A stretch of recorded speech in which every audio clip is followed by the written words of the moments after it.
Hello, good morning. It's Tracy, Tracy's.com, Tracy's Food Fashion. I'm doing this very quickly in my car because get some light in here. I am going to be heading shortly to an event. It has already started, so I need to get going pretty soon. But I thought I won't leave until I've actually done my live video. So, thank you very much for joining in.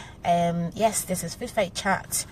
And last week I started with step 1 of implementing healthy eating habits at home. And so today I'm doing quickly on step 2. And I've titled it today because I was thinking, what should I title it to kind of give it the message that I'm trying to put across? And the title that I came up with is Your Food, Your Thoughts. And it's very interesting, again, we are talking about food and faith. It's very interesting how our food, what we eat, kind of shows what our thoughts are. I'll give you a very classic example. So if you're somebody who generally has a positive mindset on things, and you want things that you're very positive, you're positive about your image, you're positive about how you come across to people, you're positive about things that you do, it just seems to be seamless in terms of how you would also eat. You would also want to eat better, cleaner, if that's the word. Sometimes when we're thinking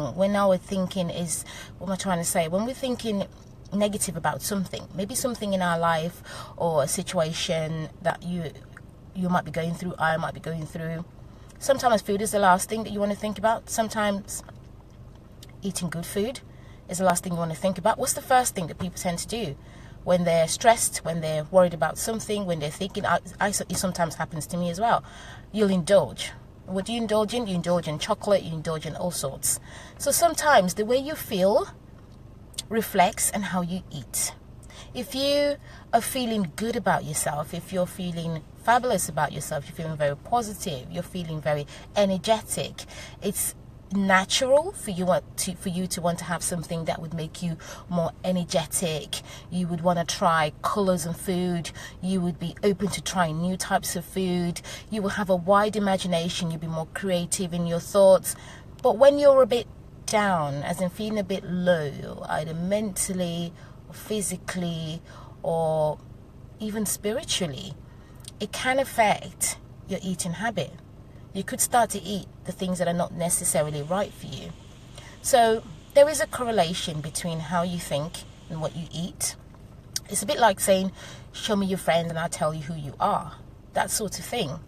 That's just how it is. Show me your friends, I'll tell you who you are. Show me the kind of friends you've got and I'll tell you who you are. There is an argument about it, and people could say different things about it, could have different views about what they think about that particular statement.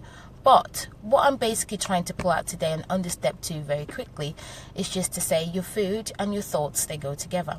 There is a scripture I also found. Again, I'm linking this all to the scripture in the Bible from the Christian faith.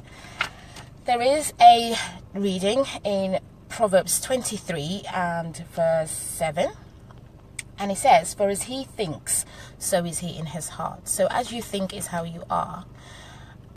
You are what you eat. Have you heard that? Where you are what you eat. If you are somebody who is conscious about your health, conscious about your weight, conscious about your look, conscious about how people perceive you outside, your image, let's just say your image.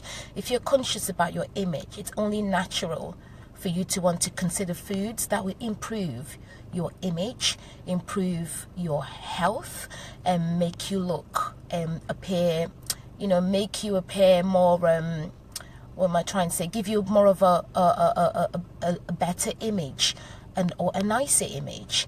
But if you are at the point where there's stress or there's issues going on in life, you're not thinking about healthy. You're not thinking about how you look. In fact, at that point, you don't care how you look. You're not bothered how you look. So it's very interesting how our thoughts and what we eat are, how they correlate. And it's the same thing for how we feed our families. It's the same thing for how we feed our children. If our children are eating better, they will do better at school.